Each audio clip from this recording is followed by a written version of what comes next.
अस्सलाम वालेकुम, good morning, welcome to सुबह की सोच। आप सबको कहेंगे खुश आमदीद और आप सबको कहेंगे जुमा मुबारक भी। मैं हूँ गज़ल अमान। मैं हूँ हुसैन लियाकत। आज जुमे का दिन है, जल्दी से उठिए, तैयारी भी कीजिए, साथ साथ सुबह की सोच देखते रहिए क्योंकि हमारे पास बहुत सारी इंटरेस्टिंग खबरें भी हैं। फिर मुल्क की सियासत के ऊपर भी हमने बात करनी है। फिर आखिर में जुमे की मुनासबत से हमारे पास कुछ ऐसे टॉपिक्स होते हैं जो कि आपके इंटरेस्ट के भी होते हैं और पूरे पाकिस्तान के इंटरेस्ट के होते हैं, आपके फ़ायदे के भी होते हैं, हमारे फ़ायदे के भी होते हैं। सो हमारे साथ जुड़े रहिएगा आखिर तक। और ख़वातीन व हज़रात, सबसे पहले शॉर्ट स्टोरीज, सोशल स्टोरीज या फिर ट्रेंडिंग सेगमेंट्स की बात करें तो उनका आगाज़ करते हैं। हुकूमत पंजाब ने सूबे में सफाई फीस आयद करने का फैसला किया है। तर्जुमान महकमा बल्दिया पंजाब के मुताबिक 200 रुपये से लेके 5,000 रुपये तक सैनिटेशन फीस आयद की जाएगी। ये कहना है बल्दियात पंजाब का। ये फीस रिहायशी इलाकों में कम जबकि कमर्शियल इलाकों में ज़्यादा होगी। बिलिंग का सिलसिला पहले तो डिजिटलाइज होगा लेकिन इब्तदाई 2 माह के बिल प्रिंट की शक्ल में भिजवाए जाएंगे। रिहायशी मकानात के लिए फ़ीस का तयन प्लॉट साइज़ के मुताबिक किया जाएगा और 5 मरले से कम प्लॉट पर 300 रुपये जबकि 5 से 10 मरले प्लॉट पर 500 रुपये फीस वसूल की जाएगी। 10 मरले के लिए 1,000 रुपये, 20 से 40 मरले के प्लॉट के लिए 2,000 जबकि 40 मरले से ज़ायद के प्लॉट के लिए 5,000 रुपये फीस मुकर्रर की गई है। अगर स्मॉल बिजनेस की बात की जाए तो उनके लिए 500 रुपये, मीडियम बिजनेस के लिए 1,000 रुपये और लार्ज स्केल पे जो बिजनेस हैं उनके लिए 3,000 रुपये फीस मुकर्रर की गई है। शहरी फीस ऑनलाइन ऐप से अदा कर सकेंगे और हुकूमत का पहला सालाना हदफ 15 अरब रुपए की वसूली है। सो अब कूड़ा टैक्स के अलावा, याद है कूड़ा टैक्स की भी हमने एक स्टोरी की थी, अब आपको सफाई टैक्स भी पे करना होगा पंजाब गवर्नमेंट। सफाई टैक्स भी आपको पे करना होगा। टैक्सेस पर टैक्सेस लगे जा रहे हैं। आप देखें कि नेक्स्ट किस चीज़ पर टैक्स लगता है। और ये आपको ये भी बता दें कि अच्छा, पहले इसका कूड़ा टैक्स था, ऊपर से वो क्लैरिफिकेशन दे रहे हैं गजल के पहले ये कूड़ा टैक्स था जो हमने स्टोरी की थी। अब उसी को इन्होंने सफाई की मद में पैसे वसूल करने के लिए मतलब इम्प्लीमेंट करने जा रहे हैं, इम्प्लीमेंट होने जा रहा है। ठीक हो गया। और इसके साथ साथ आपको ये बताएं कि डिजिटल निज़ाम की आपने बात की थी, इस रिलेटेड हमने कल ही स्टोरी शेयर की थी कि अब जो कुछ भी होगा आपने डिजिटल तरीके से ही जमा कराना है, चाहे वो फीस हो, चाहे वो बिल हो या फिर कोई भी अदायगी हो, वो तमाम तर निज़ाम डिजिटल होगा। और ये जो सफाई का टैक्स है ये भी आपने ऑनलाइन तरीके से ही जमा कराना है। खैर, अब इसकी इम्प्लीमेंटेशन स्टार्ट हो गई है। आगे बढ़ते हैं और थोड़ी सी बात कर लेते हैं आज कुछ मजीद, क्योंकि आपको पता है कि अब 14 अगस्त भी आने वाली है। इस रिलेटेड कुछ चीज़ें अब सामने आ रही हैं क्योंकि पाकिस्तान में जब भी कोई खुशी का मौका होता है ना तो उसके जश्न मनाने का अंदाज भी एक अलग बहुत ही वखरा होता है ना। हमारा तो बहुत ही वखरा होता है, मोटरसाइकिल पे पीपे बज रहे होते हैं, विलिंग्स हो रही हैं और क्या ना क्या हो रहा है। और आपको पता है कि लोग किसी किस्म की अपनी जो हुदूदो क़यूद है ना उसका ख्याल नहीं रखते कि अपनी लिमिटेशंस के अंदर रह के। 14 अगस्त आज़ादी का नाम है। लोग कहते हैं कि हर तरह की आज़ादी है, लेकिन उस आज़ादी में आप ये ख्याल नहीं रखते कि दूसरे परेशान भी हो सकते हैं, तकलीफ का बायस बन सकती है वो आपकी जो आज़ादी होती है किसी और के लिए। और हर साल की तरह इस साल भी यौम आज़ादी मिली जोश और जज्बे से मनाया जाएगा, लेकिन इस बार इस्लामाबाद की अगर बात की जाए तो किसी किस्म के बाजों या फिर शरारत या बद तहजीबी की इजाज़त बिल्कुल भी नहीं दी जाएगी, उसको बर्दाश्त नहीं किया जाएगा। यौम आज़ादी 14 अगस्त से कबल इस्लामाबाद में बाजों की फ़रोख्त और इस्तेमाल पर मुकम्मल तौर पर पाबंदी आयद कर दी गई है। इस हवाले से डिप्टी कमिश्नर इस्लामाबाद ने वफाकी दारुल हुकूमत में बाजों की फ़रोख्त और उनके इस्तेमाल पर भी मुकम्मल तौर पर पाबंदी लगा दी है। जो खिलाफ वर्जी करेगा उसकी सूरत में कानूनी कार्रवाई होगी।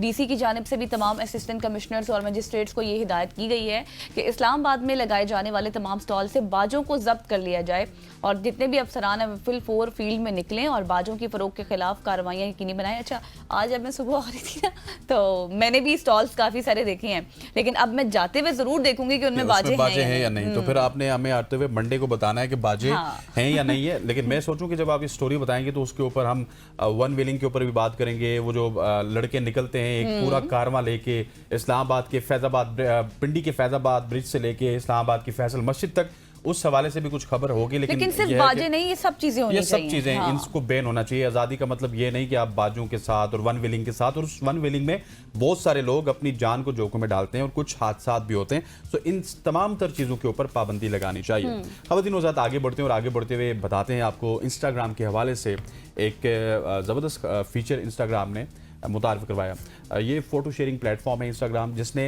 रीपोस्ट का फीचर मुतारिफ करवाया है। जो इससे पहले आप देखेंगे टिकटॉक के ऊपर भी इस तरह का फीचर आपको नज़र आता है।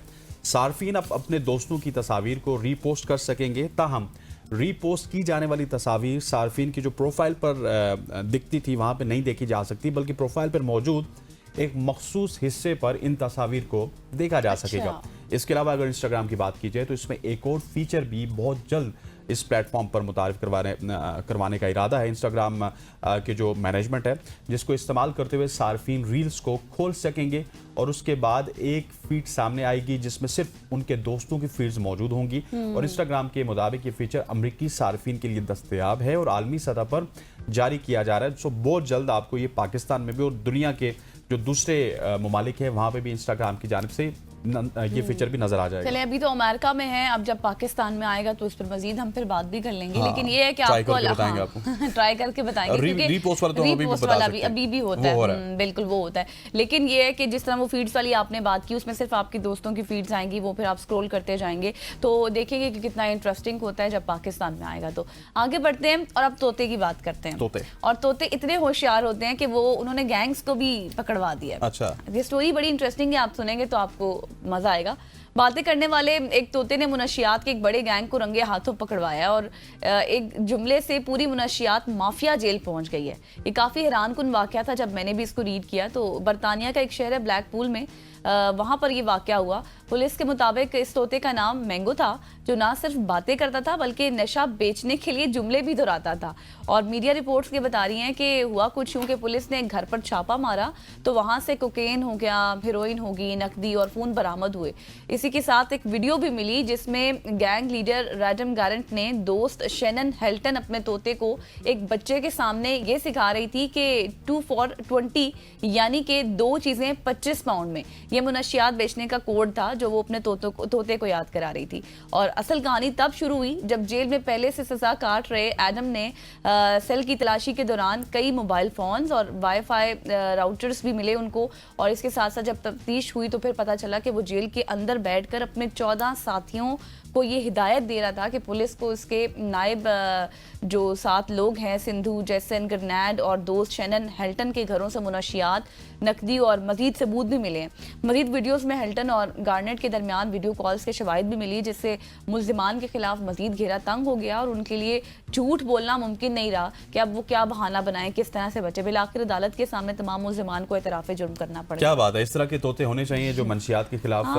पाकिस्तान में तो तोते मेरा ख्याल है फिर आप हर घर में रखें ताकि वो तोते आपको मंशियात के खिलाफ, हमारे घर में तो है, बोलता भी है वो भी मंशियात के खिलाफ नहीं वो नहीं करता। वो बस ये है कि नहीं कहता कि मंशियात से आप दूर रहें, खेलों से आप प्यार करें। वो हमारा तोता पता है क्या करता है, जब भी कोई आता है ना बस उसको कहता है कि अस्सलाम वालेकुम, तुम ठीक हो, बस सबको कहता है, सबको पूछता है तुम ठीक हो। मैं तो थोड़ा दूर रहती हूँ उससे, लेकिन ये है कि मेरे फादर और मदर से काफी वो अटैच है, उनका नाम लेता है, उनसे पूछता है कि आप लोग ठीक है या फिर नहीं। सही हो गया जी। चलें जी, इस तरह के तोते आप भी रखिए। गजल ने तो रखे हुए, अब मुझे भी मेरा ख्याल रखना पड़ेगा।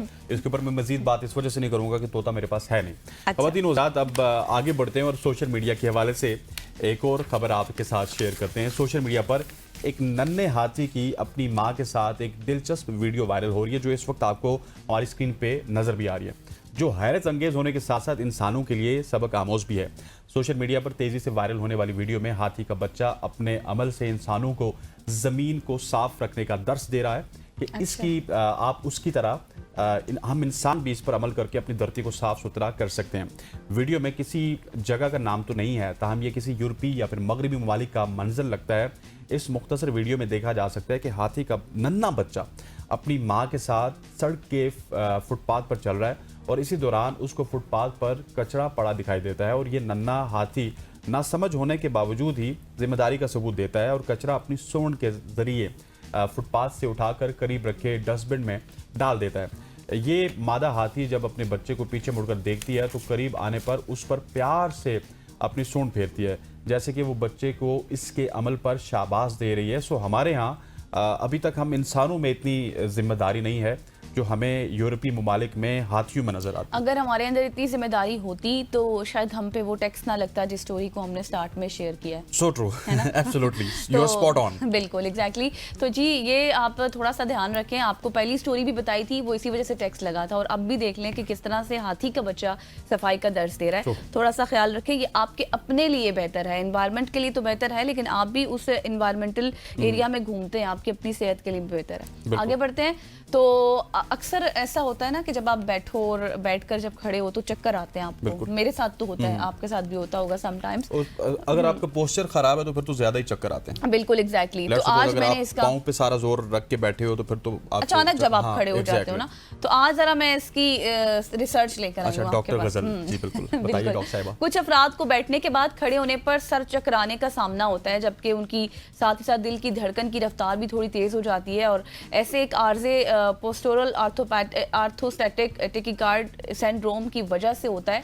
और इस आर्जे में अगर आपको बताएं कि जब भी मुतासरा फर्द अपनी पोजीशन बदलता है ना, तो उसके दिल की धड़कन की रफ्तार बदल जाती है। अब तक इसका कोई वाज़ेह तौर पर इलाज नहीं सामने आया, लेकिन डॉक्टर्स का ये ख्याल है, उन्होंने कहा है कि इसका इलाज दरियाफ्त कर लिया गया है। हार्ट फेलियर के लिए इस्तेमाल होने वाली एक दवा है आइवाब्राडाइन के इस्तेमाल से POTS के मरीजों को रिलीफ मिल सकता है अगर ये दवा आप खाएं। और इसके साथ साथ जर्नल ऑफ कार्डियोवेस्कुलर फार्माकोलॉजी में शाया तहकीक में ये बताया गया है कि इस दवा के इस्तेमाल से मरीजों के दिल की धड़कन तेज नहीं होती, बल्कि दीगर अलामात भी बेहतर हो जाती हैं अगर आप ये सिर्फ एक मेडिसिन लेंगे। जबकि मजमूई तौर पर ब्लड प्रेशर के हवाले से बात करूँ तो उसके असरात मुरतब नहीं होते हैं। और इस दवा से सर चकराने के एहसास में 69%, जबकि सीने में तकलीफ में 66% कमी आ जाती है। और रिसर्चर्स ये बता रहे हैं कि नताइज से इंदिया मिलता है कि दिल की धड़कन की रफ्तार बढ़ने से POTS की दीगर अलामात मुतहरक हो जाती हैं, बहुत कुछ सामने आ जाता है। बिल्कुल ऐसी है, और ये गज़ल ने आपको बताई है स्टोरी, और बड़ी इंटरेस्टिंग स्टोरी है। अभी इसके ऊपर मजीद काम हो रहा है और बहुत जल्द आपको ये हर जगह पे होता हुआ भी नजर आएगा। और ये एक ऐसी बीमारी है जो हर शख्स को होती है। ख़वातीन हज़रात, आगे बढ़ते हैं और आपको लंदन लिए चलते हैं, जहाँ पे एक इम्पॉर्टेंट डेवलपमेंट हुई है पाकिस्तानी क्रिकेटर हैदर अली को लेके। पाकिस्तानी क्रिकेटर हैदर अली पाकिस्तान शाहीन्स के दौरे इंग्लैंड में एक तनाज़े का शिकार हुए। पाकिस्तानी बैटर हैदर अली के खिलाफ ग्रेटर मैनचेस्टर पुलिस ने एक मुकदमा दर्ज किया है और उनको मुजरिमाना तहकीक उनके खिलाफ कर रही है। PCB ने भी उन्हें मुअत्तल कर दिया और इंग्लिश मीडिया के मुताबिक हैदर अली के खिलाफ किसी लड़की ने शिकायत दर्ज करवाई है हैरेसमेंट की, और ये केस मुबैना तौर पर पाकिस्तान शाहीन्स के हालिया दौरे इंग्लैंड के दौरान पेश आने वाले वाक़े से मुतालिक है। हालांकि पुलिस या फिर PCB की जानिब से इस बारे में कोई खास तफसीलात मंजर-ए-आम पर नहीं लाई गई, लेकिन बोर्ड ने तस्दीक किया है कि हैदर अली को कानूनी मदद फराम की है ताकि इस बात को यकीनी बनाया जा सके कि बरतानिया की तहकीकात जारी रहने के दौरान उनके हुकूक का तहफ़्फ़ुज़ किया जाए। बयान में यह भी कहा गया कि PCB बरतानिया के कानूनी तरीक़ेकार का मुकम्मल एहतराम करता है और हम तहकीकात को उसके मुनासिब वक्त पर चलने की इजाज़त देने पर यकीन रखते हैं। बोर्ड ने हैदर अली को आर्जी मुअत्तली के तहत रखा है और जो फौरी तौर पर उनको आर्जी मुअत्तल कर दिया है, जो कि फौरी तौर पर नाफिजुल अम्र भी है। इसका मतलब यह है कि इनको नतीजा आने तक क्रिकेट या फिर क्रिकेट से मुतालिक तमाम तर सरगर्मियों में हिस्सा लेने की इजाज़त नहीं होगी। अब देखते हैं कि हैदर अली के इस केस का क्या होता है। ये काफ़ी अर्ली है कि हम इसके ऊपर कोई कमेंट पास करें। हैरेसमेंट के बहुत सारे केसेस से पहले हमने पाकिस्तान में तो देखे हैं, वो सॉल्व हो जाते हैं, लेकिन अगर ये रियल गज़ल हैरेसमेंट का केस है और हैदर अली ने कुछ कमिट किया है तो फिर बरतानिया में इससे बचना मुमकिन नहीं होगा, क्योंकि वहाँ पे इस तरह के केसेस को बहुत ही प्रायोरिटाइज किया जाता है। हाँ बिल्कुल, अब देखते हैं कि आप वाली बात है कि कुछ भी कहना कबल अज़ वक्त होगा जब इस और ऊपर से स्पॉटलाइट भी है कि हैदर अली के खिलाफ केस है, तो पूरा पाकिस्तान मीडिया, पूरा इंडियन मीडिया, बरतानिया का अपना मीडिया, क्योंकि क्रिकेट वहाँ पे भी फॉलो की जाती है, उसकी स्पॉटलाइट भी होगी। तो ये केस अगर इसमें कुछ हैदर अली ने किया हुआ तो हमें खुदा ना खास्ता वो फंसते हुए नजर आ रहा है। एग्जैक्टली, बिल्कुल जी। अब जो कुछ भी इसमें मजीद डेवलपमेंट होगी आपके साथ शेयर करेंगे। ये थी आज की हमारी शॉर्ट स्टोरीज और उम्मीद करते हैं कि आपको फॉर्मेटिव लगी होंगी। यहाँ पर लेंगे हम एक ब्रेक और ब्रेक के बाद वापस आएंगे। स्टे विद अस।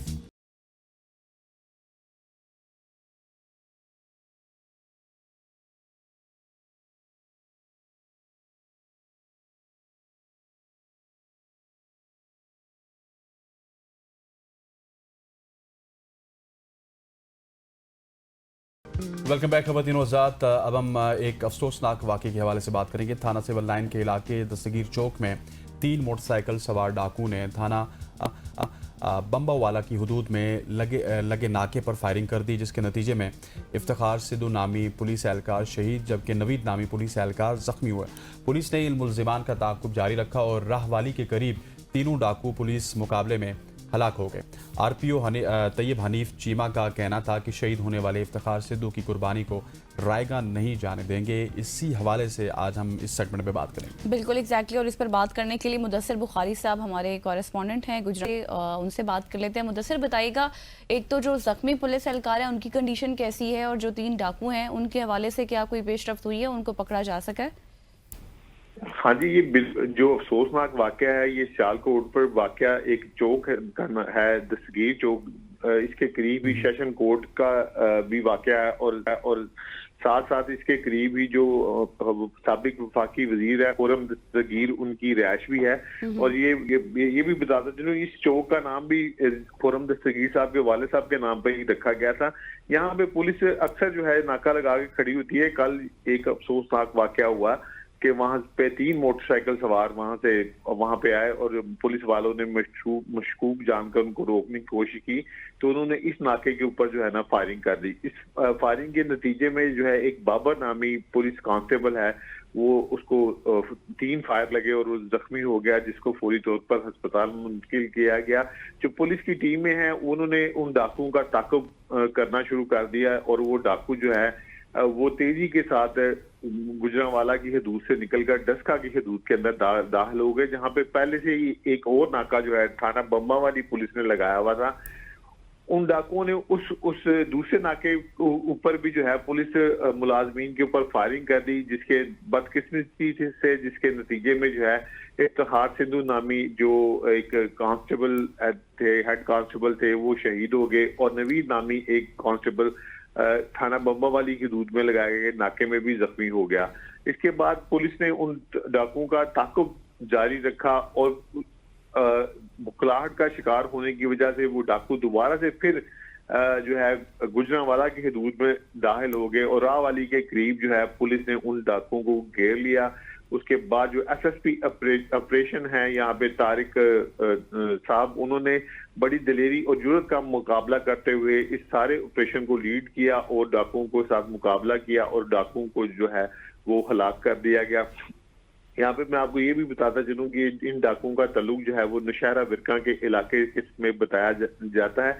इसके बाद जो आरपीओ गुजरांवाला है वो अस्पताल पहुंचे, और जो जख्मी थे अहलकार, पुलिस अहलकार नवीद और बाबर, उन्होंने इयादत की, उनकी तमारदारी की, उनकी हौसला अफजाई की, और इस बात को यकीनी बनाया। ये भी बताइएगा कि कहा यह जाता है कि पुलिस को सब इल्म होता है कौन डाकू कहाँ पे ऑपरेट करता है, कौन सा चोर कहाँ पे ऑपरेट करता है। अब इस हवाले से भी मेरा ख्याल है उनको अपनी कोई रेड लाइन बनानी पड़ेगी, क्योंकि आप या मुझ पे इस तरह का हमला होता तो शायद इस तरह से उनको घेर के ना मारा जाता, लेकिन क्योंकि पुलिस वालों के ऊपर हमला हुआ था, उन्होंने उसके ऊपर फिर मुकाबला भी किया डाकुओं के साथ। सो इस हवाले से मेरे ख्याल एसओपीज भी बनानी चाहिए। इस हवाले से कोई बात की है वहाँ के पुलिस हुकाम ने? जी, जो हम पे आम शहरी भी या पुलिस वाले पे हमला के में थोड़ा सा फर्क तो जरूर होता है, क्योंकि जो भी किसी भी इदारे से ताल्लुक रखने वाले लोग अगर किसी मुश्किल में आ जाए, परेशानी में आ जाए, तो उसके दूसरे जो साथी होते हैं वो भी उनके साथ खड़े हो जाते हैं। इसी मामले में भी यही वाकया हुआ है कि जैसे ही पुलिस मुलाजिम जो है वो उसको फायर लगे हैं, तो सारी पुलिस जो है वो हरकत के अंदर आ गई, वायलेंस चल गई, और मुसलसल जो है डाकुओं का ताक़ुब जो है वो जारी रखा गया। तो उसके बाद हम दोबारा उसी मौजू पे आ जाते हैं कि जो आरपीओ गुजरांवाला है तैयब हफीज चीमा, उन्होंने उनकी तीमारदारी की, और उसके बाद जो है शाम में जो पुलिस लाइन डस्का है, उस पुलिस लाइन सियालकोट है, वहां पे जो शहीद इफ्तिखार सिद्धू की जो है वो नमाज जनाजा अदा कर दी गई। जो जहां जहां से उनकी बॉडी जो है गुजरी है, उनका काफिला, शहीद का काफिला गुजरा है, लोगों ने जो है वो पत्तियां निछावर की उनके ऊपर, और उनके लिए दुआएं खैर की गई। और जो आरपीओ बिल्कुल, अल्लाह पाक उनके दर्जात बुलंद करें। मुदस्सिर, बहुत शुक्रिया आपका, और ये भी अच्छी बात है कि उन डाकुओं को भी हलाक कर दिया गया है, क्योंकि इनकी ढिठाई इतनी थी कि वो एक नाके पर उन्होंने पहले फायरिंग की, फिर दूसरे नाके पर भी फायरिंग की। लेकिन जो जख्मी हैं उन हवाले से भी हम दुआगो हैं कि उनकी भी जल्द से सेहतयाबी हो जाए। यहाँ पर लेंगे एक ब्रेक, और ब्रेक के बाद वापस आएंगे। Stay with us.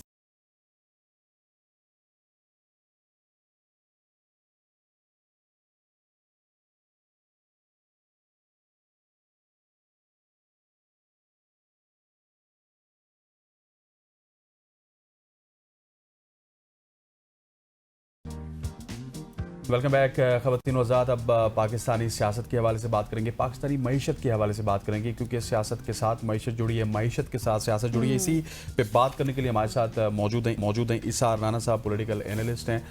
Sir thank you so much हो जाने का। सर सबसे पहले अगर पाकिस्तानी मईशत की आपसे बात कर लूँ तो क्या वाकई ये जो अमेरिका के साथ हमारी ये जो ट्रेड डील है, या फिर हम ये कह सकते हैं कि सबसे कम टैरिफ एशिया में हमें मिला, इससे हमारी मईशत को कुछ फर्क पड़ेगा, ये हमारे लिए गेम चेंजर साबित हो सकता है?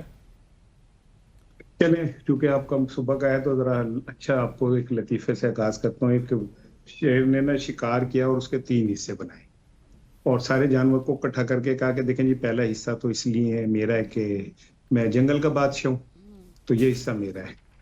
दूसरा उसने कहा कि चलें देखें, क्योंकि शिकार भी मैंने किया है तो ये मेरा है तो। और तीसरा, अगर किसी में जुर्रत हो तो लेके दिखा दे। तो उनसे हमने क्या ट्रेड करनी, क्या बेचेंगे हम उन्हें? है क्या हमारे पास बेचने के लिए? हमारे पास तो बेचने को कुछ है ही नहीं। उसने हमें पहले दिन सारों की नींदें उड़ा दी कि जी पाकिस्तान से तेल निकल आया, वो हमसे तेल लेगा और हम भारत को भी तेल भेजेंगे। बाद में पता चला सरसों के तेल की बात कर रहा था।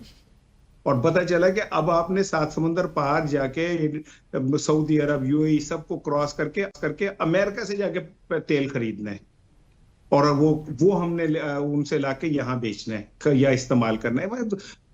हम दुखी दिल से कह रहा हूं कि मुझे ऐसा लगता है कि अमेरिका ने हमें इस सतह तक वो डरा दिया है कि अब हम उसके आगे ना चू कर सकते ना चा कर सकते हैं।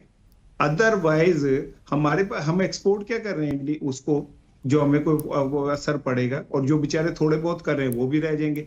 इंडिया 50% भी शायद झल जाए, उसकी इकोनॉमी इतनी मजबूत है, हमारी तो इकोनॉमी बहुत कमजोर है, हम तो 19% भी नहीं झल सकते।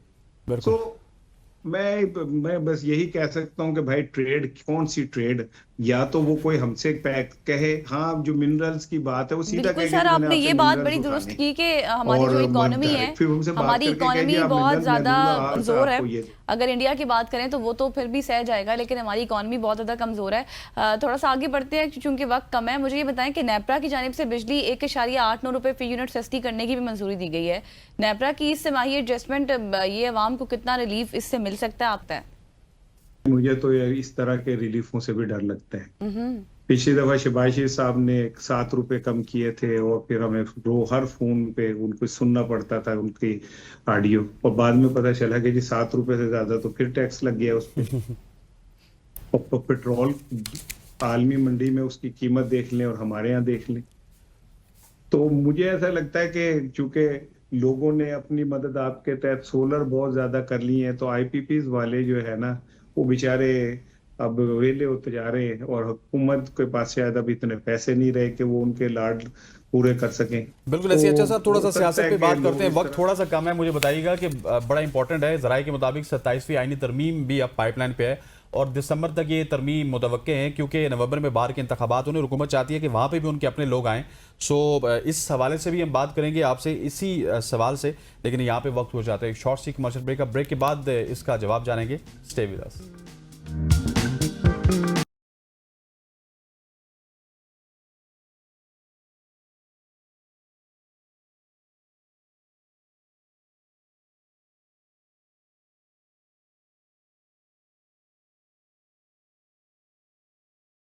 बैक खवातीन वज़ात, इसार राना साहब हमारे साथ मौजूद हैं। राना साहब, आपसे सवाल एक दफ़ा फिर किया जाता हूँ कि राय के मुताबिक 27वीं आईनी तरमीम भी लाई जा रही है, वो पाइपलाइन पे है और दिसंबर तक ये तरमीम मुतवक्के है, क्योंकि नवंबर में बाहर के इंतखाबात होने हैं और वहाँ पे भी गवर्नमेंट ये चाहती है कि उन्हीं का नुमाइंदा उस इंतखाबात में कामयाब हो, ताकि जितनी भी तरमीम वगैरह ये लाने में आसानी हो। आप इस हवाले से क्या कहेंगे?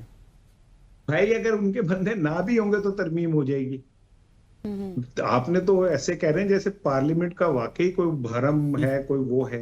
हाँ। जो तरमीम होनी है पिछली दफा नहीं हो गई, पिछली दफा भी अक्सरियत नहीं थी और मेरे लाडले भांजे बिलावल ने कहा था कि मैं नहीं तो इससे बिल्डोज करके मैं करवा लूंगा, ताकत से डंडी पट्टी करवा लूंगा। तो मुझे तो उसी दिन समझ आ गई थी कि पार्लियामेंट की औकात या हैसियत क्या है। उसके तो एक प्रोडक्शन ऑर्डर को ग्रेड 16-17 का जेलर नहीं मानता। तो इतने तकल्लुफ की वैसे कोई जरूरत नहीं है। अब आपको तो वो जो मखसूस नशिस्तें वो भी मिल गई हैं, वालों कुड़ियों वंडी दी शह ले जाओ। वो कहते हैं ना, वो जब बचपन में हम ये आवाज लगती थी, कोई चीज बढ़ती थी, तो मैं लेके एक हाथ पीछे करके कहता था मेरे पर आधा भी। तो भाई अब उन्हें भी मिलती है, उनके पर आधा भी मिलती है, तो उन्हें इस तकल्लुफ की जरूरत ही कोई नहीं है कि वो इतना वेट करें। लेकिन हो सकता है कि तरमीम में थोड़ा टाइम लग जाए, क्योंकि काफी हैवी तरमीम होगी, बहुत सारे लोग उसमें बुलडोज हो जाएंगे, कुछ ले जाएंगे, जितनी मर्जी शायद तसल्लियां उन्हें हो जाए। तो मैं समझ रहा हूँ कि दिसंबर तक उसको एक्चुअली अभी तो उसे मार्केट करना है, उस पर डिबेट होनी है, मीडिया में उस पर बात होनी है, पॉलिटिशियंस के अंदर बात होनी है। तो अच्छा है, तो टाइम मिल जाए उस पर बात करने का, तरमीम होने जा रही है, तो उसमें कंसेंसस आ जाए तो ज्यादा बिल्कुल सही कह रहे हैं। थोड़ा सा आगे बढ़ते हैं और ख्वाजा आसिफ साहब की भी एक स्टेटमेंट है, वो ब्यूरोक्रेसी के हवाले से बात कर रहे हैं। वो कह रहे हैं कि पाकिस्तान की आधी से ज्यादा ब्यूरोक्रेसी पुर्तगाल में जायदादें खरीद चुकी है। क्या तबसरा करेंगे आप इस पे? उन्होंने देखे ना कितने मासूम है वो, उनमें इतनी इखलाकी जुर्रत नहीं है कि वो बताए ना कौन सा वफाकी वजीर है जिसकी हाउसिंग सोसाइटी बन रही है। क्यों नहीं बता रहे कौन कौन से ब्यूरोक्रेट्स हैं जो जा रहे हैं? आप वजीर दिफा हैं, आप कौम से तनख्वाह लेते हैं, आप सबसे प्राइम वजारत आपके पास है दिफा की, और आप खाली इस बात पे, क्योंकि वो आपका एक दोस्त ब्यूरोक्रेट जो है वो पकड़ा गया, तो तुम कह रहे हो कि मैं आगे ला दूंगा। तो आप दुनिया को कह रहे हैं कि जी वो वहां जाके वो ले रहे हैं, तो आप तो खुद अकामा के ऊपर मौजे करते रहे। आप नहीं ना, वो कामा किस्म की दोहरी शख्सियत ही होता है ना, उसमें आपको शहरियत ही होता है ना, उसमें आपको बहुत सारी फैसिलिटीज मिलती हैं, पैसे शायद से करना, ये वो आगे पीछे। तो या तो वो जुर्रत का मुजाहरा करें, नाम लें कि कौन है वो। उनकी अपनी पार्टी का वजीर नहीं लगता मुझे, क्योंकि जो उन्होंने भांडा फोड़ा है ना वो कोई और, ये वो कह रहे हैं कि ये मलक रियाज नया ना बन जाए, क्योंकि एक मलक रियाज से पीछा छुड़ाने के लिए रियासत को जोर लगाना पड़ रहा है। तो शायद वो चाह रहे हैं कि मुश्तरी होशियारबाश और वो ना हो। लेकिन उन्हें इखलाकी जुर्रत का मुजाहरा करना चाहिए था, नाम लेना चाहिए था, बताना चाहिए था, कौमी असम्बली के अंदर करारदाद पेश करनी चाहिए थी, इसके ऊपर बाकायदा स्टैंडिंग कमेटी के अंदर इसके अंदर बननी चाहिए थी, उसमें वहां पे जाके ये बात होती, एक कमेटी पार्लियामेंट की बनती, और वो इसकी तहकीकात करती, कौम को बताया जाए कि जो लोग हमारे लिए खादमीन के नाम पर यहाँ आए हुए ब्यूरोक्रेट, वो हमारा खून नोच के, हमारा गोश्त नोच के, खून चूस के, और वो बाहर जाके कहीं वॉमिट करेंगे।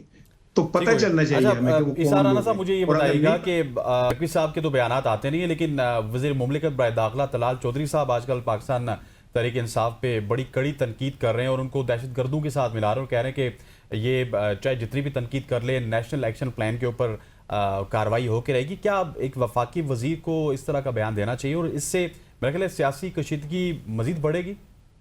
तलाल चौधरी साहब को रखा ही इसी काम के लिए गया, और किस काम के लिए गया? अदरवाइज तो वजारत दाखिला देख ही रहे हैं मोहसिन नकवी। और तलाल चौधरी साहब ठीक कह सकते हैं, मैं अब कोई लफ्ज नहीं मेरे ऐसा निकलना चाहिए, लेकिन ये कि ये जो दहशतगर्दी और गुलवतनी के सर्टिफिकेट उन्होंने जेब में रखे हुए हैं ना, तो मेरा ख्याल है कि एहतियात ही करें। लड़ाई वड़ाई उनकी हो जाती है कभी कभार, तो वो कहीं सर्टिफिकेट गिरी। बिल्कुल आप सही कह रहे हैं सर। अब जो पीटीआई के हवाले से अगर हम देखें तो जो नाअहल हुए हैं लोग उनके और जो सजाएं हुई हैं, उसके बाद पाकिस्तान तहरीक इंसाफ ये कह रही है कि वो सुप्रीम कोर्ट के बाहर एहतजाज करेगी, ऐलान भी कर दिया है। तो ये इस तरह से एहतजाज करना, आपको लगता है कि अदलिया पर कोई दबाव डालने की कोशिश की जा रही है? नहीं, हमारी अदलिया बहुत अजीम है बेशक, और हमारी अदलिया पे कोई दबाव नहीं डाल सकता। उन पे तो इखलाक का दबाव नहीं है तो इनके दबाव से क्या होता है? इनके इससे करने से कोई दबाव नहीं होगा। हमारे जजेस आजाद हैं अल्हम्दुलिल्लाह, और हमारे लिए बाइस फख्र है। पूरी दुनिया में हमारी अदलिया को मिसाल के तौर पे लिया जाता है। पूरी दुनिया में हमारे जजों के फैसलों की, उनके शहाना आइजाना तर्ज जिंदगी की मिसालें दी जाती हैं। और आप ब्यूरोक्रेसी की बात कर रहे हैं, कभी ये भी तो देखें कि जो चीफ जस्टिस फारिग होता है फटाफट बाहर कैसे बात चला जाता है।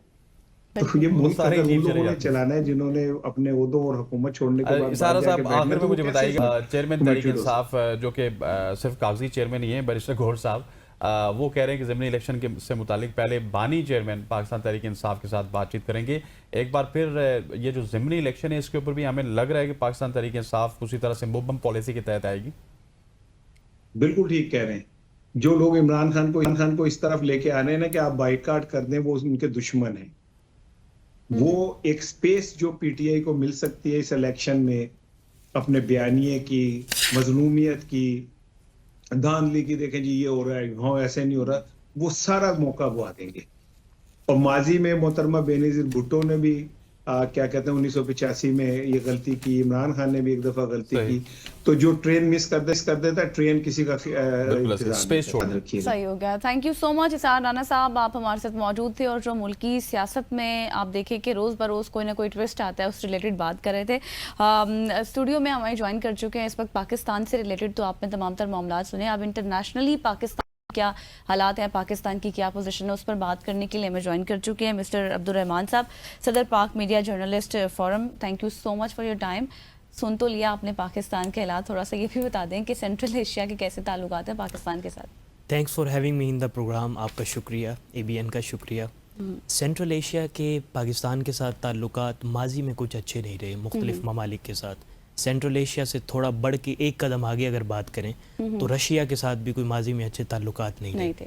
पिछली गवर्नमेंट में खान साहब ने इसको इनिशिएट किया और फिर उसके बाद एक सकूत सा उसके अंदर हमें देखने को मिला, और उसके बाद फिर अब की जो गवर्नमेंट है उसमें भी कुछ डेलीगेशंस और वफूद का आना जाना वहाँ पे हुआ है, और उसमें देखने में एक मुस्बत पेशरफ्ती मिली है। यानी उसमें ये हम कहा जा सकता है कि बहुत सारे ऐसे उमूर थे जो दफन हो चुके थे कई सालों से, उनके ऊपर बात हुई है, उनके ऊपर वर्किंग की गई है और उनके ऊपर मज़ीद कमेटीज़ तश्कील दी गई हैं। रशिया के साथ और सोवियत यूनियन के बाद टुकड़े और बिछड़े हुए ममालिक जो सेंट्रल एशियन कंट्रीज़ हैं उनके साथ बहुत सारी ऐसी कमेटीज़ और उमूर साइन किए गए हैं। लेकिन क्वेश्चन ये है कि क्या उस उमूर के ऊपर और जो टॉपिक्स ज़ेरे बहस आए हैं क्या उसको प्रोसीड भी किया जाता है या माजी के तमाम मामलात और हालात। ये आप जिस सेंट्रल एशिया वाली साइड पे आ रहे हैं, अभी हम आज़रबाईजान के साथ, बेलारूस के साथ, इस तरह के जो कंट्रीज़ हैं जो हमारी प्रायोरिटीज़ में नहीं थे वो अब हमारी प्रायोरिटीज़ में आ गई हैं। हमारे सदर वहाँ पे जा रहे हैं, हमारे प्राइम मिनिस्टर वहाँ पे जा रहे हैं, उनके प्राइम मिनिस्टर यहाँ पे आ रहे हैं। सो बहुत सारे लोग तनकीद भी कर रहे हैं कि यार अब आज़रबाईजान ही रह गया, बेलारूस ही रह गया, वहाँ पे क्या कुछ है, क्या कुछ अट्रैक्शन है पाकिस्तान के लिए। प्राइम मिनिस्टर ऑफ पाकिस्तान की और गवर्नमेंट ऑफ पाकिस्तान की अच्छी मूव है, एक अच्छा डिप्लोमेटिक इनिशिएटिव है, अगर इसको कहा जाए तो ये बेजाना होगा। उसकी वजह यह है कि सेंट्रल एशिया, आपने आज़रबाईजान कोट कर दिया, इसके अलावा ताशकंद, उज़्बेकिस्तान, दोशंबा हो गया, बाकू हो गया और दीगर कई शहर हैं, कई ममालिक हैं, उनके साथ जो कॉन्ट्रैक्ट साइन हो रहे हैं वहाँ पे, उसकी रीज़न क्या है, रीजनिंग को देखने की ज़रूरत है। वो दे क्या सकते हैं, उनसे प्राइम मिनिस्टर फ्रीक्वेंटली क्यों बार बार, अब उन्होंने अपने इस मौजूदा दौरे इक़्तिदार के अंदर 2 से 3 बार आज़रबाईजान का ट्रिप किया, ऑफिशियल विज़िट किया, इसी तरह 2 बार ताजिकिस्तान चले गए, बेलारूस चले गए, फिर तुर्किया चले गए और मुख्तलिफ ममालिक में चले गए। इनके पास हाइड्रो इलेक्ट्रिक पावर के जो बड़े डिपॉजिट्स हैं इनके पास देने को, इनके पास सस्ती बिजली है जिसमें वो हमारी मुआवनत कर सकते हैं, इनके पास मुख्तलिफ मिनरल्स हैं जो हमें जिसमें हमें मुआवनत फराम की जा सकती है, जिसमें रोज़गार खुल सकता है और पाकिस्तान से बहुत बड़ी तादाद में लेबर पाकिस्तान से उधर जाके रोज़गार के उसको मौके मिल सकते हैं। IT के लिए उनका बहुत बड़ा कंट्रीब्यूशन है और जिसमें पाकिस्तानी स्टूडेंट्स और पाकिस्तानी लोग वहाँ पे बड़ी तादाद में। अच्छा रहमान, आपने भी ये बात की है ना, अभी आपके होते हुए सार राना साहब हमारे साथ मौजूद थे, तो वो कह रहे थे कि जो अमेरिका के साथ हमारी बातचीत हो रही है, जो टैरिफ का मामला है, उसमें हमारे पास क्या है जो हम अमेरिका को देंगे, हमारे पास तो कुछ नहीं है। अगर मैं बात करूँ मेनली रशिया के हवाले से, तो कितना ट्रेड ऑफ वॉल्यूम है बिटवीन पाकिस्तान एंड रशिया, और कौन से ऐसे सेक्टर्स हैं जिनमें पोटेंशियल है ग्रोथ का?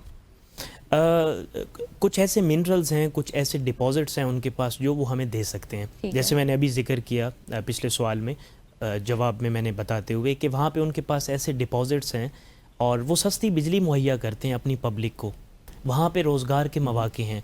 फार्मास्यूटिकल की एक बहुत बड़ी वहाँ पे आप समझ लें उसकी प्रोडक्शन हो रही है, वहाँ पे मेडिसन की सप्लाई है, मुख्तलिफ़ जगहों से वो ले। अच्छा, वहाँ पे कोयला है उनके पास। रशिया के पास एक बहुत बड़ी दौलत है, diamond.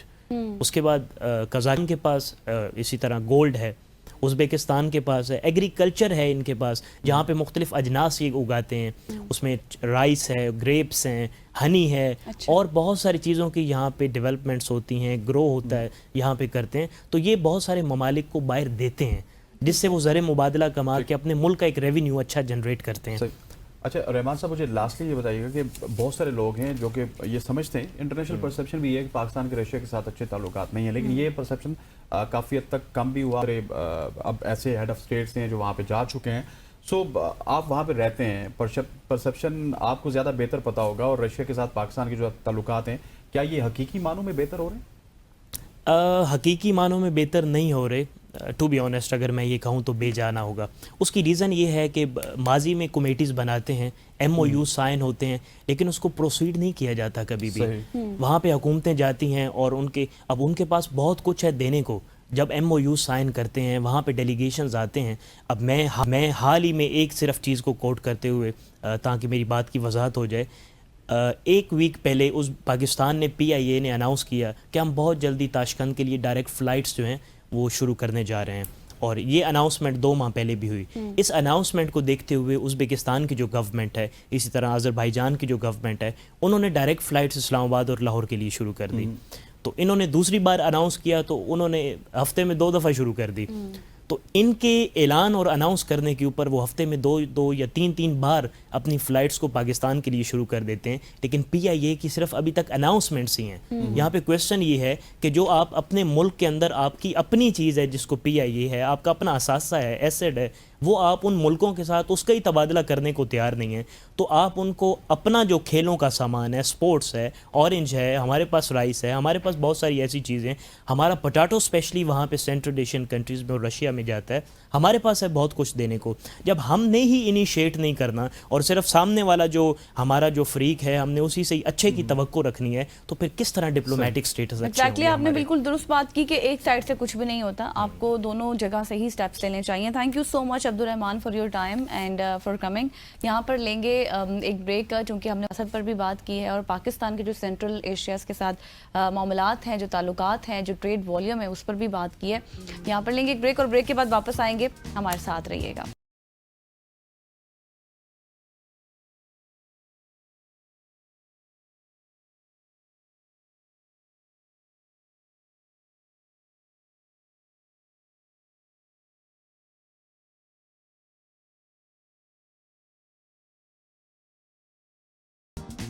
Welcome back after the break. और बहुत ही इंपॉर्टेंट सेगमेंट है अब, और तमाम स्पेशली ख़वातीन के लिए भी और मर्द हजरात के लिए भी, क्योंकि जो अभी मानसून चल रहा है ना, इसमें बहुत से मसाइल पैदा हो रहे हैं। चेहरे की बात करेंगे। चेहरे पर पड़ने वाले जो गहरे दाग धब्बे होते हैं, जिन्हें हम मिलास्मा के नाम से जानते हैं, ये ना सिर्फ आपकी खूबसूरती को करते हैं बल्कि आपका जो कॉन्फिडेंस लेवल है उसको भी कम कर देते हैं। और मसला ख़ास तौर पर ख़वातीन की बात करूँ तो उनमें ये बहुत ज़्यादा आम है, लेकिन अब मर्द हजरात भी इससे मुतासर होते हैं। लेकिन इसकी वजूहात क्या हैं, क्या कुछ एहतियात होनी चाहिए, इसके इलाज किस तरह से मुमकिन है, क्या कुछ ट्रीटमेंट्स किए जा सकते हैं, क्योंकि बहुत सी मिथ्स भी पाई जाती हैं कि ऐसा नहीं ऐसा हो जाएगा। आज हम तमाम तर चीज़ें डिस्कस करेंगे, अपने मिथ्स को क्लियर करेंगे, इसका ट्रीटमेंट जानेंगे और ये दाग धब्बे बनते क्यों हैं ये भी जानेंगे। जैसे आज हमारे साथ शो में मौजूद हैं डॉक्टर कोमल शेख, जो कि अमेरिका और बरतानिया से सर्टिफाइड भी हैं, एस्थेटिक फिजिशियन हैं, जिन्हें जल्दी अमराज और जो आपकी एस्थेटिक्स हैं उनमें काफ़ी तजुर्बा हासिल है। Thank you so much for joining us. इससे पहले कि मैं आपसे सवाल करूं डॉक्टर साहिबा, मैं चाहता हूं कि तमाम पब्लिक के लिए भी एक दफ़ा सवाल हम ओपन कर देते हैं। आप यहां पे कॉल कर सकते हैं 051-890-1008 और 051-2624946 में। यहाँ पे आप कॉल कर सकते हो और डॉक्टर साहिबा से सवाल पूछ सकते हैं। डॉक्टर साहिबा, सबसे पहले तो मुलाजमा है क्या और ये कैसे बनता है? अच्छा, मिलाजमा जो है ये बहुत ज़्यादा कॉमन इशू है। एक्नी, हेयर फॉल से भी ज़्यादा कॉमन इशू है। तो इसको आम अल्फाज में छाइयाँ कहते हैं। तो आगे बढ़ने से पहले ये जानना ज़रूरी है कि ये बनता कैसे है, इसके पीछे साइंस क्या है। हमारी स्किन जो है वो 7 लेयरों पे मुश्तमिल है, यानी कि 7 लेयर से बनी हुई है। इसमें डिफरेंट सेल्स हैं, हर सेल अपना अपना फंक्शन कर रहा है। तो उसमें एक सेल ऐसा है जो कि पिगमेंट बना रहा है, मेलानोसाइट्स कहते हैं इसको। वो मेलानिन बना रहा होता है। मेलानिन जो है वो आपकी स्किन में पिगमेंट लेकर आता है। अब जब डिफरेंट कॉजेज़ की वजह से, जिनका मैं आगे जिक्र करूँगी, उनकी वजह से ये हाइपर एक्टिव हो जाता है, यानी कि इनकी एक्टिविटी बढ़ जाती है। तो अब नॉर्मल एक्टिविटी की वजह से पिगमेंट ज़्यादा प्रोड्यूस होना शुरू हो जाता है। तो ये हमारे forehead, malar area, forearms, upper lip में आना शुरू हो जाता है। देखा ये गया है, मैंने अपने एक्सपीरियंस में ये देखा है कि 90% ख़वातीन में ये आता है, 10% मेल में आता है। और हमारी स्किन टाइप है 4। हमारी स्किन टाइप में ये बहुत ज़्यादा कॉमन है। तो इसमें सबसे पहले तो ये जानना ज़रूरी है कि इसकी वजूहात क्या हैं। इसकी बहुत ज़्यादा वजूहात होती है, लेकिन आज मैं मेन वजूहात जो है वो हाईलाइट करूँगी। सबसे पहले तो हार्मोनल इम्बैलेंस ज़्यादातर ख़वातीन में होता है, और वो भी प्रेगनेंसी में। अगर प्रेगनेंसी में ये आ रहा है तो इसको एक अलग सा नाम दिया गया जिसको कोलास्मा कहते हैं, मास्क ऑफ प्रेगनेंसी।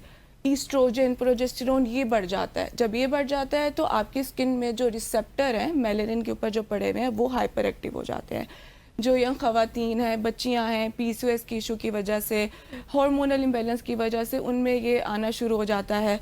जो बच्चा है माँ से खुराक ले रहा होता है, आयरन डेफिशिएंसी हो जाती है, उसकी वजह से ये पिगमेंट जो है आपके चेहरे पर आना शुरू हो जाता है।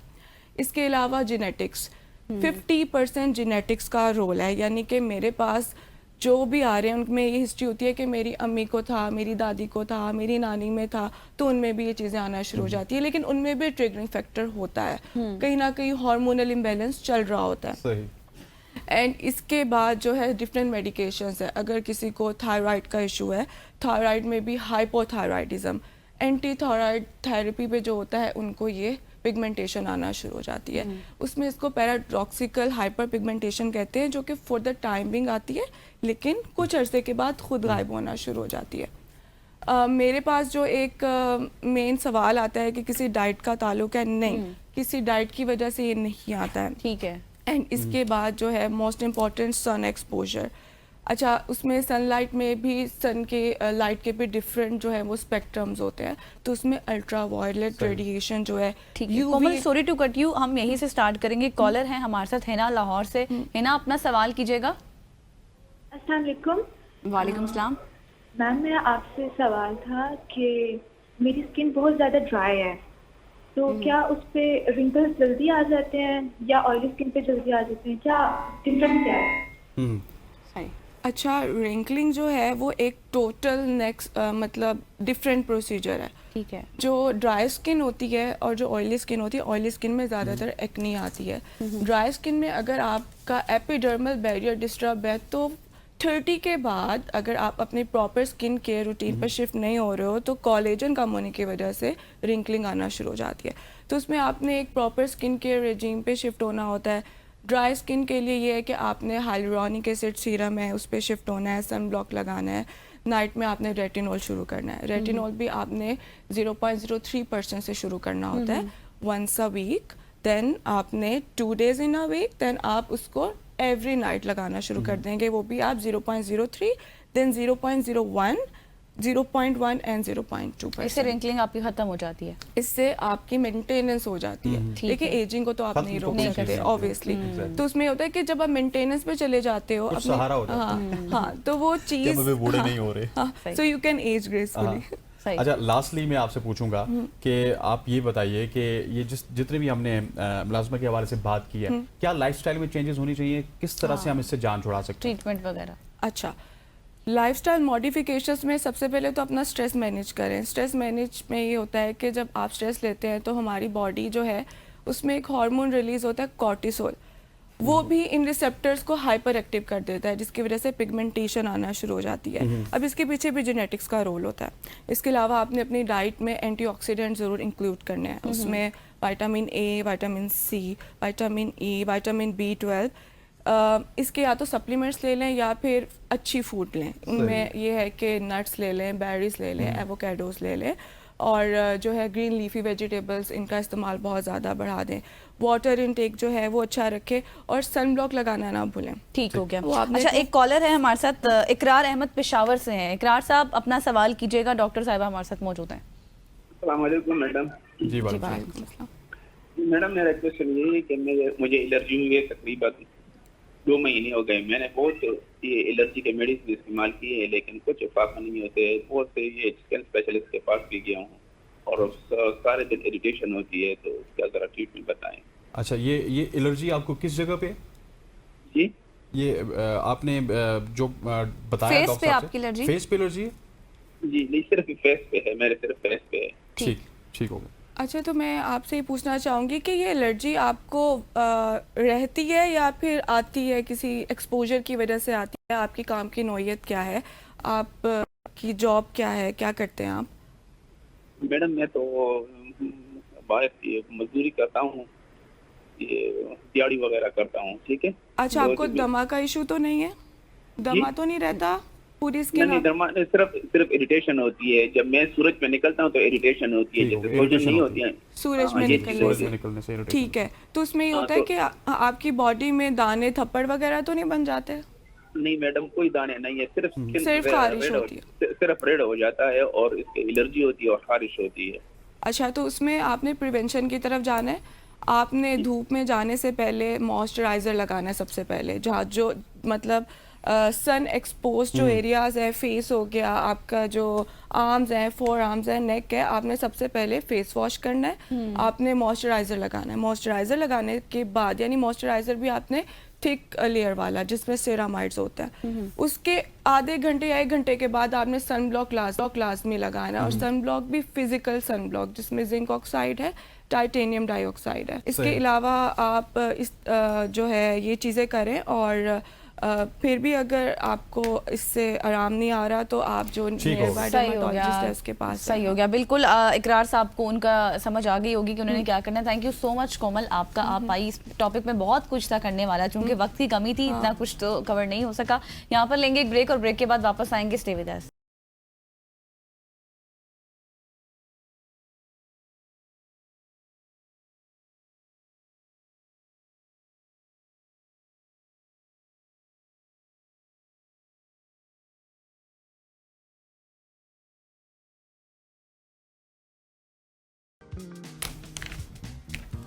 Welcome back after the break. और अब जुम्मा है आज, और हमने स्टार्ट में भी बात की थी कि हमने बहुत इंपॉर्टेंट टॉपिक को आज चुना है। निकाह से रिलेटेड आज हम बात करेंगे, तलाक से रिलेटेड बात करेंगे। जब 2 लोग निकाह के बंधन में बनते हैं तो सिर्फ 2 अफराद नहीं बल्कि 2 ख़ानदान जुड़ते हैं। तलाक जो कि शरई तौर पर जायज़ मगर नापसंदीदा सा अमल है, और हमारे माशरे में अक्सर औकात जज्बात हो गया, जहालत हो गई, या फिर अना के हाथों एक ऐसा तूफ़ान बन जाती है जिसका मरकज़ सिर्फ मियाँ बीवी नहीं बल्कि पूरा ख़ानदान बन जाता है, उसकी जद में आ जाता है। क्या लोग तलाक के इस्लामी असूलों से वाकिफ़ हैं? क्या ख़वातीन को अपने हकूक़ मालूम हैं? खुला और फिर तलाक में क्या फ़र्क है? और अदालतों में बढ़ते तलाक के केसेस हमारे ख़ानदानी निज़ाम उनकी हकीकत की तरफ इशारा करते हैं। आज हम तमाम तर शरई और कानूनी और समाजी नफ्सियाती पहलुओं को डिस्कस करेंगे। इसी हमारे साथ मौजूद हैं मुफ्ती रियासत हुसैन शाह साहब। Sir thank you so much. हो जानेगा इससे पहले कि आपसे गुफ्तगू करें, आप शाह साहब से राय भी ले सकते हैं। 051-890-1008 ये हमारा एक नंबर है। दूसरा नंबर है 051-2624946। इन दोनों नंबर्स पे आप कॉल कर सकते हो, शाहजी से मालूमात ले सकते हैं। शाहजी, सबसे पहले तलाक के हवाले से बहुत सारे ऐसे हमारे माशरे में उसूल राइज हैं जो शरई भी है, कुछ तो शरई हैं, कुछ गैर शरई हैं। तलाक के हवाले से तो थोड़ा सा सीधा बात करें, फिर उसके बाद हम बात स्टार्ट करें। अल्हम्दुलिल्लाह वस्सलातु वस्सलामु अला रसूलिल्लाह, अम्मा बाद। तलाक का मतलब होता है कि जो निकाह हुआ है उससे मियाँ बीवी आज़ाद हो जाएं, और वो जो मुआहदा है दोनों के दरमियान इजाब और कबूल की सूरत में उसको ख़त्म कर दिया जाए। खावंद की तरफ से ये ऐलान कर दिया जाए कि आज के बाद मेरी मनकूहा मेरी बीवी नहीं रही। इस बात का ऐलान करना ये तलाक है। और इसके लिए जो अल्फाज इस्तेमाल किए जाते हैं वो 2 तरह के हैं। एक तो लफ्ज़ तलाक है कि अगर कोई कहता है कि मेरी बीवी को तलाक है, मैं तुम्हें तलाक देता हूँ, तुम्हें तलाक है, या मेरी तरफ से जो भी जिसमें लफ्ज़ तलाक इस्तेमाल होता है ये सरी लफ्ज़ है। ये अगर किसी ने मजाक में भी इस्तेमाल किया, हंसी मजाक में ये लफ्ज़ इस्तेमाल किया, तो फिर भी तलाक हो जाएगी। इसमें नियत का होना ज़रूरी नहीं है। तलाक अगर हंसी मजाक लफ्ज़ तलाक अगर सराहतन हंसी मजाक में भी कह दिया तो तलाक हो जाएगी। और दूसरे अल्फाज वो हैं जिनको हम कहते हैं किनाया, यानी वो सरी अल्फाज नहीं है। मिसाल के तौर पे कोई शख्स अपनी बीवी को कहता है तुम मेरी तरफ से आज़ाद हो, मेरी तरफ से फारिग हो, या तुम घर चली जाओ। इस तरह के जो अल्फाज हैं तो ये कहने वाले की नीयत देखी जाएगी। अगर तो कहने वाले ने इस सियाक में बात कही है और इस नीयत से कही है कि वो तलाक देना चाहता है, यानी उसने कहा तुम मेरी तरफ से आज़ाद हो मतलब मैं तुम्हें तलाक दे रहा हूँ, तो फिर तो उसकी नीयत के मुताबिक तलाक हो जाएगी। और अगर उसकी नीयत तलाक की नहीं है, कोई और नीयत है, डराने धमकाने के लिए कह रहा है, या फिर वो इस लिहाज से कह रहा है कि तुम फलां काम से आज़ाद हो, या तुम्हारी मर्ज़ी है जो मर्ज़ी करो, नाराज़गी के इज़हार के लिए कह रहा, तो फिर ये तलाक नहीं होती। तो अल्फाज तलाक 2 तरह के हैं, एक सरी और दूसरे गैर सरी। जो सरी अल्फाज हैं उसमें नीयत नहीं देखी जाएगी, और जो गैर सरी अल्फाज हैं उसमें नीयत का एतबार होगा।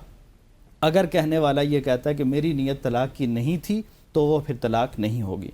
अलबत्ता अगर कोई ऐसे कहता है कि मैं तुम्हें तलाक दे दूँगा, मैं तलाक का इरादा करता हूँ, या मुस्तक़बिल की कोई बात करता है कि मैं दे दूँगा, ये नहीं कह रहा कि मैंने तुम्हें तलाक दे दी बल्कि दे दूँगा, यानी अगर तुमने ये काम किया मिसाल के तौर पे, तो ऐसे तलाक नहीं होती जब तक कि वो ये ना कह दे कि मैंने दे दी है। अपने इरादे कि इजहार के लिए वो जो अल्फाज इस्तेमाल करता है तो वो उससे नहीं होती, अलबत्ता जो अच्छा, उसने फर्क है ना कि दे दूंगा उससे नहीं होती है, जी, अगर जी, दे ये दी तो है जाहिर है हमारे यहाँ जैसे मारूफ है। लेकिन आपकी बात से मुझे समझ समझ आ रहा है कि एक शख्स अगर ये कह दे कि मैंने तुम्हें तलाक दे दी जाओ, जी, अगर ये मजाक में भी कह दिया तो हो गई, क्योंकि रसूलुल्लाह सल्लल्लाहु अलैहि वसल्लम ने फरमाया 3 चीज़ें ऐसी हैं कि अगर वो हंसी मजाक में हो या संजीदगी के साथ हो वो वाक़ई हो जाती हैं। एक तलाक है और दूसरा निकाह है। कोई शख्स एक कहता है जी इजाब कबूल कर लेता है तो मजाक में भी कर लिया तो हो गया। और तीसरी चीज़, अगर ग़ुलाम है किसी का और वो उसे आज़ाद करना नहीं चाहता लेकिन मजाक में उसने कह दिया कि चलो तुम आज़ाद हो, तो वो भी आज़ाद हो जाएगा। हदीस में आता है ये जो हमारी ड्रामों में जो निकाह होता है जिसमें कबूला कहा जाता है, फिर वो तो देखें, अब मैं अगर ये फतवा आपके सामने दूंगा यहाँ ना तो बहुत सारे लोगों को इस पे बड़े मसाइल होंगे, इसलिए हम अपनी बात तक ही रहते हैं कि मजाक में भी ये काम हो जाते हैं। सही हो गया। तो मुझे ये बताइएगा मुफ्ती साहब कि अब जो वजूहात हैं और फिर वो 3 तलाकों वाला कॉन्सेप्ट वो बड़ा इंपॉर्टेंट है। 3 तलाकों वाला देखें, रसूलुल्लाह सल्लल्लाहु अलैहि वसल्लम ने जो तरीका बताया है, शरीयत जो हमें सिखाती है वो ये है कि तलाक देने के उसूल हैं। ये नहीं है कि बंदा जब चाहे जैसे मर्जी चाहे तलाक दे दे। तलाक दे देगा तो हो जाएगी, लेकिन तलाक देने के लिए शरीयत ने तरीका बताया। पहली बात तो यह है कि अगर कोई बिला वजह तलाक देता है तो ये उसके लिए हलाल नहीं है। हाँ, कोई जायज़ वजह है तो फिर वो तलाक दे सकता है। तलाक भी आप समझें कि इस्लामी उसूलों में से एक बेहतरीन उसूल इस लिहाज से है कि 2 बंदे आपस में नहीं रह पा रहे तो सारी ज़िंदगी लड़ने से और मरने से बेहतर है कि वो अलग अलग हो जाएं। दोनों अपनी ज़िंदगी इंजॉय करें और अलग हो जाएं। तो उसके लिए जो तलाक का शरई तरीका है वो ये है कि बीवी को ऐसे तो पाकीज़गी की हालत में, जब वो पीरियड की हालत में ना हो और मुजामत भी ना हुई हो उस तोहर की हालत में, तो ऐसी हालत में तलाक दी जाए और एक तलाक दी जाए और एक दफ़ा उसको कहा जाए कि तुम्हें तलाक है। बस जब एक दफ़ा से हो जाती है तो लाजमी 100 दफ़ा कहनी है या 3 दफ़ा तीन दफ़ा कहते हैं और बाद में फिर मुफ्तियान के पास जा रहे हो किसी तरह से हमारा रुजू हो जाए। मुझसे थैंक यू सो मच हो जाने का। मुफ्ती रियासतुद्दीन शाह साहब हमारे साथ मौजूद होते हैं और हमें आगाह करते हैं तमाम तर मसाइल के हवाले से। ख़वातीन हज़रात, आज की सुबह की सोच से इतना ही। मुझे गज़ल अशरफ को और हमारी पूरी प्रोडक्शन टीम को सोमवार तक के लिए इजाज़त दीजिए। अल्लाह ने के बाद। अल्लाह हाफ़िज़।